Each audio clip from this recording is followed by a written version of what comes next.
Instead of focusing on winning arguments, we're teaching the basic fundamentals of sales and marketing and how we can use them to win in the world of politics, teaching you how to meet people where they're at on the issues they care about. Welcome to The Brian Nichols Show. So, that being said, on to the show. Mark Schneider here on The Brian Nichols Show. Hey, thanks for having me, Brian. Absolutely, Mark. We're talking about nuclear energy today, and this is a topic I've been getting just tons of people saying, Brian, please, can we do an episode focusing on nuclear energy? I've had Alex Epstein on the program. He did his moral case for fossil fuels, where we looked at a little bit of nuclear energy. We talked about, I'm not sure if you're familiar, over on Netflix, Zac Efron did his Down to Earth series where he traveled all around the globe, and his first stop was to, I forget the type of planet it was, but it was funny because we didn't even talk about nuclear in the episode, and Zac Efron's dad is a nuclear scientist. And Alex pointed that was a little weird omission in the conversation there, talking about alternative forms of energy. But yes, nuclear energy. I've heard this brought up time and again. Brian, you need to have somebody in the show to talk about the value of nuclear energy going forward, and really to show if people aren't really talking about it, they're not really serious in the conversation for renewable energy going forward. So with that being said, Mark, introduce yourself to the program and what got you so fascinated that you wanted to talk about nuclear energy here on a libertarianish podcast. Hey folks, happy Friday. Really quick, want to go ahead and give a shout out to one of our awesome sponsors here at The Brian Nichols Show, and that is Right Strategies. Now, whether you are someone who's looking to amplify your message where your voters are or where your customers are, don't worry, look no further. Right Strategies specializes in the unique challenges of both running political campaigns and running a small business in the digital landscape. With a proven track record of helping clients win elections and grow their businesses using smart, strategic digital marketing, Right Strategies is going to be the perfect partner to help you reach your goals. And their awesome team of experts is going to help you save time and money while helping you amplify your message to help win your elections and also win in the marketplace. Also, Right Strategies has this really great SMS texting feature, which will help you receive an efficient, affordable, and smart way to focus your marketing budget. By helping you reach thousands of voters and customers, Right Strategies is going to help you make a powerful impact on the outcome of your elections and your business growth. From social media management to expert graphic design work to marketing your product or campaign, or heck, even building your brand, Right Strategies can put together a plan that makes sense for your goals and do so with a budget that makes sense. So, if you want to learn how Right Strategies can help you win your elections or help you grow your business, head to briannicholsshow.com, and guess what? You can get a free political campaign or marketing plan report card from Morgan and her team over at Right Strategies. Just do me a favor, make sure you let her know that I sent you. One more time, briannicholsshow.com/RS, amplifying your message where voters and customers spend their time. And now back to our conversation with Mark Schneider. All right. So I spent 23 years in the nuclear industry. I served in the Navy, worked on both submarines and aircraft carriers. And then, I did 3 years working for Dominion Energy. And, now it's just kind of a hobby. I promote, nuclear energy. So that's kind of the quick background on myself. I was an operator. You go through lots and lots of training on how nuclear physics works and all that. But the big thing that really started fascinating me, and my wife is also a nuclear engineer. We have the nerdiest pillow talk on the planet. But that's good. She's way smarter than me. But, we talk and communicate and discuss things about, the advanced reactor design systems. Right. And so really for, fun and entertainment, I did a bunch of research and learning about these advanced designs and how they operate. And some of them are super, super fascinating and super cool. And, I'm going to bring it right up from the beginning because it's a super awesome design. And that's the Aurora, which is by a company called Oklo. This reactor went into licensing process, on March 11th, 2020. It's a 3-year licensing process. Federal regulation requires a 3-year time period. It's arbitrary. It just is. But it is, it's going to run on spent nuclear fuel, or nuclear waste as everyone likes to call it, from EBR-2, which was a test reactor back in the 1960s that operated into the 80s. So we've got a brand new reactor design. It's a micro reactor, meaning it's small, so it can be built in a factory. So you build most of the components in factories, you do most of your testing, bring it together at the final site, assemble modules, do your final testing, and then bring the reactor online, which is going to reduce the construction costs and construction times. The nuclear industry is actually really good at this. If you look behind you, see USS Washington. That's a version of a modular reactor. That's a nuclear-powered submarine, and we build them in a factory. The U.S. is turning out a nuclear reactor every 6 months that way. So, we have the capability of it, but it's primarily on the shipbuilding side. So we can do this, land-based size. The Aurora is a 1.5 megawatt reactor that's about 1,000 homes, and it fits on a quarter-acre lot. Quarter-acre lot's your standard lot of for a home, right? Just a standard suburban home is on about on a quarter acre. But the big thing with nuclear energy is nuclear energy does not produce CO2. If you're concerned about carbon emissions or as a greenhouse gas and causing global warming, then this solves that. Nuclear energy produces, by the way, 20% of the power in the United States, and it produces about 10% of the power worldwide. But this new reactor is an advanced design that no one has really, thought about as far as going into this small with nuclear for the purposes of, producing power. But, these things are designed to where you basically fuel them once every 20 years. So you put a, new reactor core in every 20 years. And that's a relatively simple process with the Aurora reactor design. And that's one of the things that's really fascinating. But the big thing when you talk nuclear energy, I do like to talk about the impact that nuclear has had with renewables. So in 2009, California decided to shut down, it's called SONGS, which is Santa Fe Nuclear Generating Station down, it was just north of San Diego in the Southern California area. And that's the year that the rolling blackouts began in California every summer. And then now we see right now that Governor Cuomo and the mayor of New York City are talking about how New Yorkers need to conserve their electricity in the summer because they're about to they're going to have to go into rolling blackouts. Well, literally 2 months ago, they shut down Indian Point nuclear power generating station. So every time we shut down nuclear, you see the fact that renewables can't keep up. So they have to, basically use rolling blackouts or to switch over to fossils. And in a lot of cases, it's both. When New York shut down Indian Point, their carbon emissions spiked by 35% overnight. So that's one of those crazy things when you look at it, that we know nuclear is carbon free and we have evidence of it. And, so we know it can. But the big thing is getting to the future about how do we go from these large scale reactors that take a decade to build onto, how quickly can we build these? And when you get into modular construction, that's probably the best way to get there.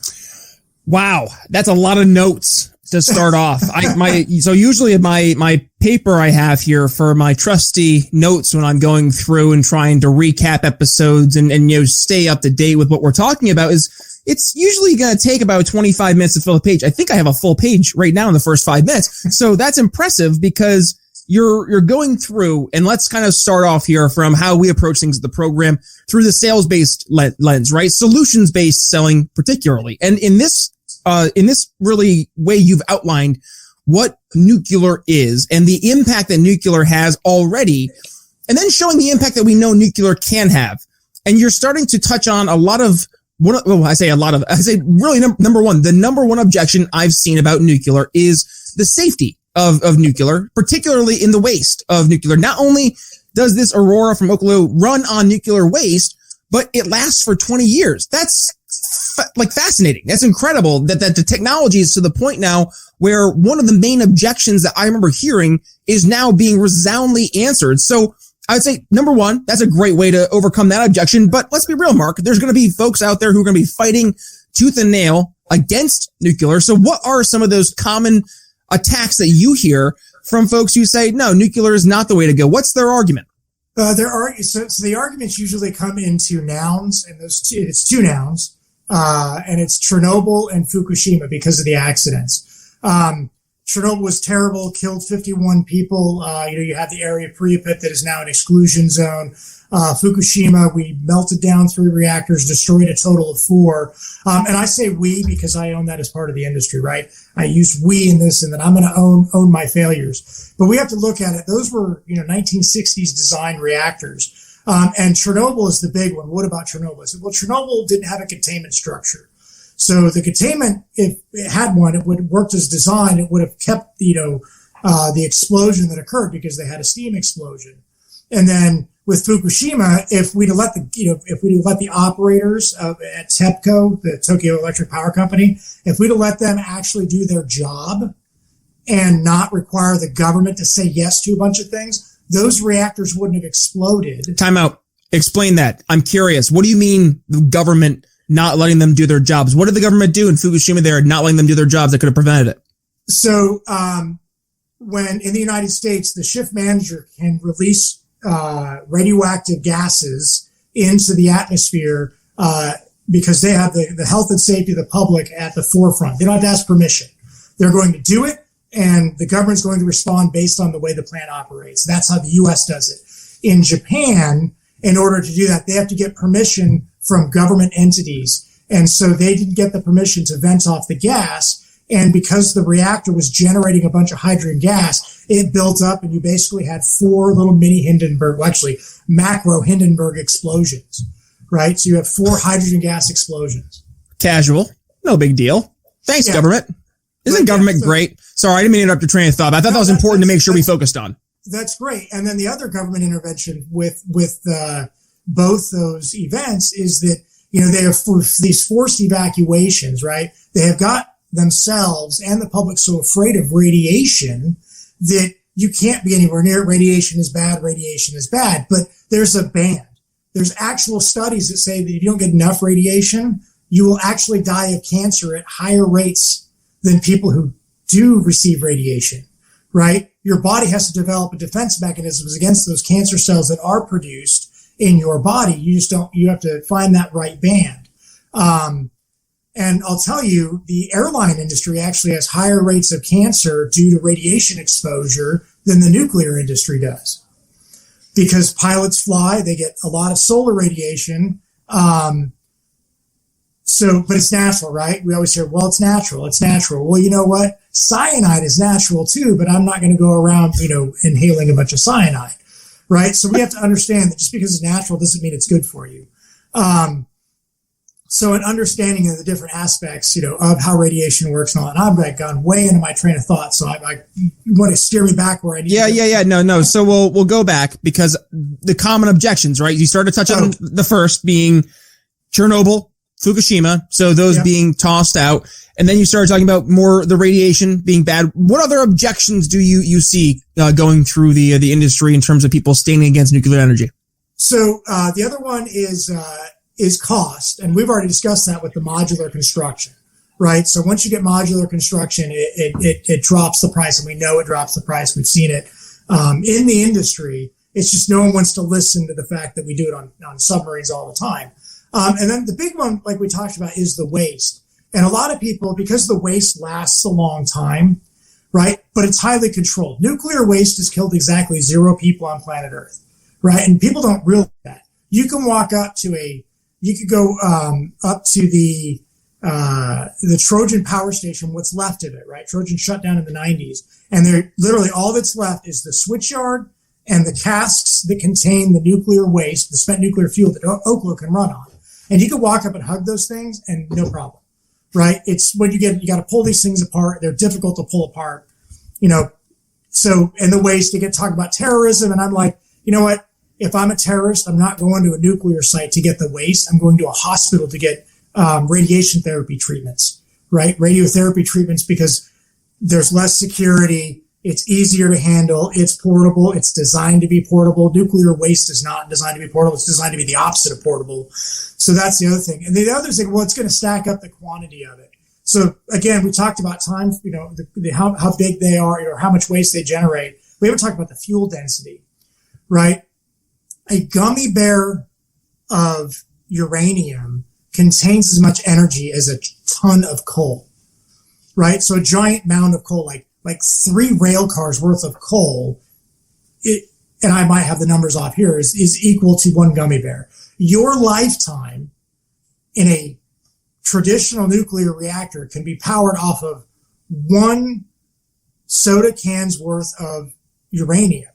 But if we switch to advanced reactor designs, you can power 20 lifetimes off of that 1 soda can of uranium, because we're using all the energy instead of just 5% of the energy. So, and it's very dense. When you look at that submarine behind me, it operates for 33 years, and the nuclear waste from it will fit in a 55-gallon trash can. So, yeah. Interesting. Okay, so now, folks, we have the product. It is nuclear to the problem that we see, folks, out there. Number 1, energy, the energy crisis. Number 2, climate change. So let's focus on those problems right now. We're offering the solution. We hear the objections. So now we know what to prepare for to overcome them. So let's focus on the positive outcomes. We're selling this to your average person. They're a little weary of nuclear because they've heard these objections throughout all of their life, pretty much. They've watched the documentaries of the mutants from Chernobyl, right? Wasn't that documentary or a mockumentary? That's right. Yeah. So when you're selling to folks, I would always argue it's important to help show that better future. So I'd say, Mark, let's give you the magic wand. You're helping us sell this to your average person. What would that magic future look like for folks if we did embrace this as a solution? In the world of wine, there are so many choices, and that's why Blood of Tyrants Wine has tyrants losing their heads. Whether you're looking for a new go-to at home or want to impress your friends at a party, Blood of Tyrants Wine has you covered. And if you're trying to get rid of some pesky tyrants in your life, well, we've got that covered too. Head to BrianNicholsShow.com/wine and get $5 off your order. One more time, BrianNicholsShow.com/wine. Free men don't ask permission, so take a sip. You'll be glad you did. So that magic future would actually look a lot like France or Ontario, Canada. And they're very similar, right? In geographic size, not necessarily in population, but also an energy mixture, right? So France is 70% nuclear, 25% hydro, and 5% others. And they have 5% carbon emissions in their electrical grid. Ontario is about equivalent to that. And when you compare that to Germany, which is, by the way, the most carbon emitting nation in Europe, which is basically embraced renewable energy, right? You can look and you can see the comparison of the two. You can basically remove all this, all these pollutants you're putting in the atmosphere from fossil fuels.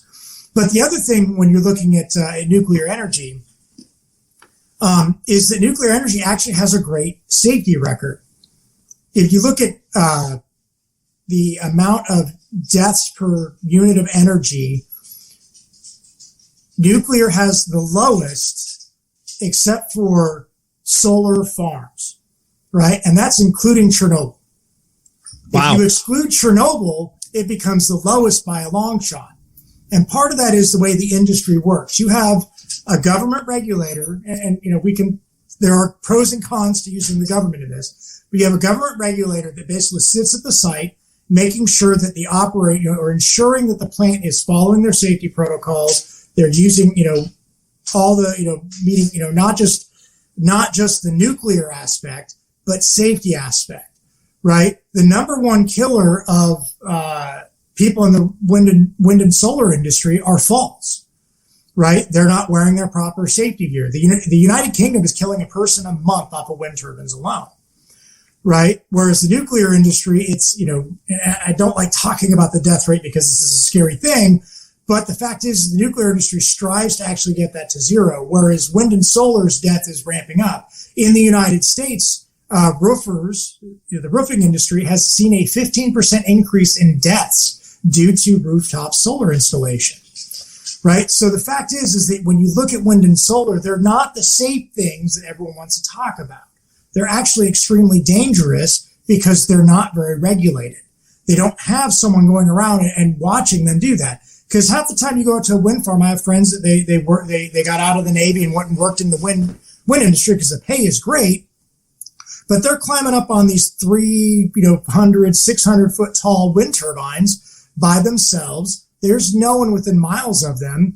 If they don't put their fall harness on, it's on them. But if you work at a nuclear plant, right, you've got other people around you. And I, having done it, right, I had to wear a fall harness, and you did not dare walk up a ladder that required, or an area that didn't require a fall harness without having that on, out of risk of losing your job, right? So the fact is, or getting, and as a company, getting a fine by the regulator, right? So the fact is the nuclear industry has embraced regulation to a point of ensuring that safety is paramount in, the idea of producing energy. Can I play devil's advocate now about regulation? Absolutely. Because back to your original point about the cost of regulation, you use Japan specifically. Is that maybe a threat, a looming threat? If we were to do our SWOT analysis of nuclear energy, one of those threats coming down the road was, as nuclear energy becomes more and more prevalent, that would incentivize more regulation that could lead to more disasters like Fukushima? So when you look at the advances in reactor technologies that can be installed in current reactor systems, and that we're testing, the United States is testing this stuff, and Russia and China are testing a lot of these things. There are fuel designs that basically would have, that if they were, that exist today, that are in the final phases of in commercial testing, that if you went and you put that fuel design into the reactors at Fukushima, like let's say we could go back in time to March 10th, 2011, if you stuck all those, that fuel into those reactors, they may have melted down because of a loss of cooling, but they would not have generated any hydrogen gas. So you would have not had the explosions. So just with technologies that we have today that are just almost down the line, that are being installed, final phases to be mass used, we're seeing an improved in safety. And then when you get to designs like the Aurora actually has safety features that prevents it from being able to melt down. And the United States proved this with the EBR-2 reactor, actually. The EBR-2 reactor, they showed that they could shut down, gave it a worse than Fukushima scenario. It shut itself down, went to a hot idle state, and stayed there till they decided to bring it back online.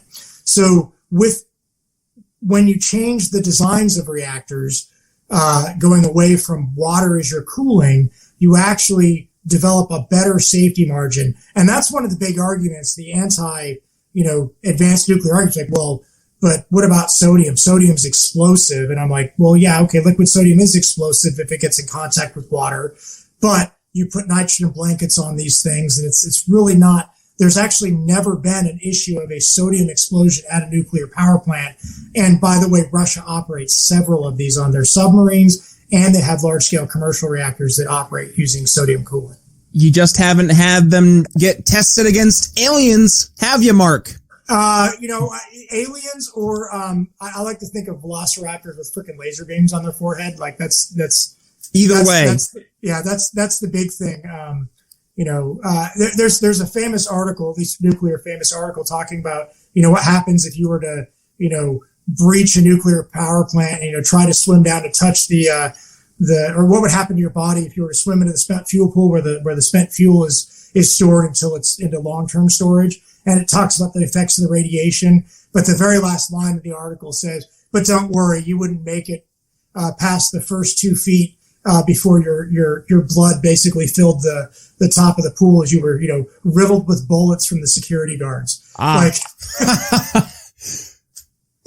Yeah. Well, so let's do this. We're wrapping up. We've already painted the better picture, but let's outline an objective timeline, because I think this is where people sometimes are like, this sounds great.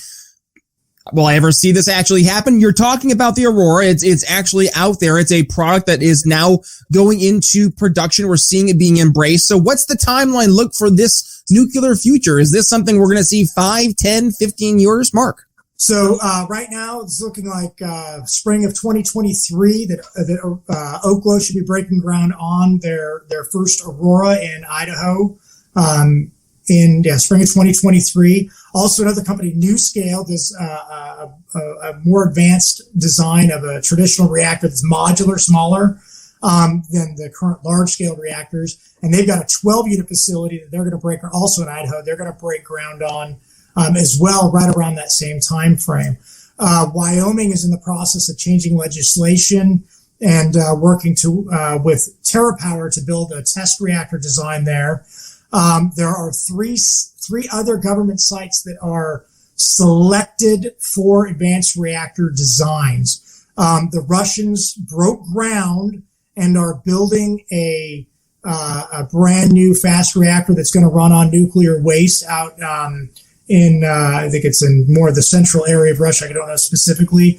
The Chinese have several advanced designs that they are working on right now. So when you look at the timeline, this stuff is here now under construction, and it's rapidly coming to the forefront. We see lots and lots of companies that are pushing forward, developing agreements. Last I heard, NuScale has agreements like 12 different countries to build nuclear reactors in nations like South Africa, Poland, Ukraine, United States, maybe Canada, maybe the United Kingdom. So they're looking, their first 12 unit facility is going to break ground, but they're looking in the next decade, potentially like 200 to 300 of their 75 megawatt units. So, whoa. So really quick, I know we're getting short in time, but like, what is this going to look like? What will this do? I mean, is this going to be like if Tesla got his way in the early 1900s, like going forward, like the world would be, floating cars right now? Is that kind of at the point we're at where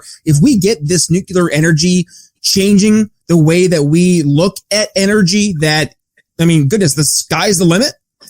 Yes, the sky is the limit. And when you're looking at the amount of energy that we have available to us, right?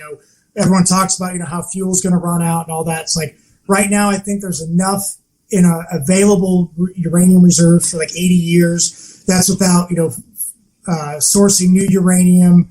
And that's just using our current light water reactor designs, right? They use actually 0.7% of the uranium. And so you multiply that times basically 130 or something like that. So now you've taken 80 times 130, and that's not even excluding what we have as other waste products that is depleted uranium, uses like tank bullets and stuff like that, and armor that we could then use as fuel. And then you get into thorium, right? I'm gonna give you a little bit of touch on thorium so you don't get too much beat up on that. But when you get into thorium, now we're so we have like 80 to centuries. We're probably into the thousands of years, and then thorium extends it into tens of thousands, if not hundreds of thousands of years. Potentially, we have up to 1 million years of viable energy on planet Earth in the form of nuclear energy. Wow, that's pretty darn cool. Well, how about that, folks? That's a call to action right there. Ever heard one? Explore this as a solution, and we have 1 million years worth of energy right here on good old planet Earth. You don't need to go to Mars or wherever it is that Elon's going to go in the future. So with that being said, Mark, obviously we want to make sure we're able to continue this conversation with folks, because this is something that I'm excited to learn more about, especially as we are heading towards that time for Aurora 2023. That's right around the corner, folks. Believe it or not, it's less than a year and a half away. So with that being said, Mark, where can folks go ahead, follow you, support the work you're doing, and obviously you want to go ahead and learn more? So you can find me on Twitter. My Twitter handle is @subschneider, as a sub is in submarine, and my last name Schneider. I like to make it simple. Keep it simple, stupid. That's what they taught me in the Navy. So, that's kind of the biggest thing. And I just kind of advocate. I go in and out of advocating for it just because I get busy in my life. I have 6 kids. I work full time. I'm going to college right now too. So, I've got a busy life. So sometimes I can't do this hobbies as much. But 6 kids. Yeah, you were busy. Don't kid in there, Mark. Well, Mark, thank you so much. We'll make sure we include all your links there in the show notes, folks. If you want to go ahead and continue the conversation, head over to the show notes, click the links there. And of course, with that being said, Mark Schneider, thanks for joining us on today's episode of The Brian Nichols Show. Thank you so much. Thanks for listening to The Brian Nichols Show. Find more episodes at briannicholsshow.com. Enjoying the audio version of the show? Then you'll love our YouTube channel. Be sure to head over there and subscribe. And if you're new to The Brian Nichols Show, be sure to head to your favorite podcast catcher and click download all unplayed episodes so you don't miss one of our nearly 500 episodes that will be sure to leave you educated, enlightened, and informed. If you got value from today's episode, can you do me a favor and head to briannicholsshow.com/support and leave us a $5 donation? And by the way, have you given the show a 5-star review yet? If not, head to Apple Podcasts and tell folks why you listen to the program, and don't forget to tell your friends to subscribe too. Follow me on social media at bnicholsliberty. And again, if you'd be so kind, please consider making a donation to The Brian Nichols Show at briannicholsshow.com/support. The Brian Nichols Show is supported by viewers like you. Thank you to our patrons, Daryl Schmitz, Michael Lima, Mitchell Mankiewicz, Cody Johns, Craig DaCosta, and the We Are Libertarians Network.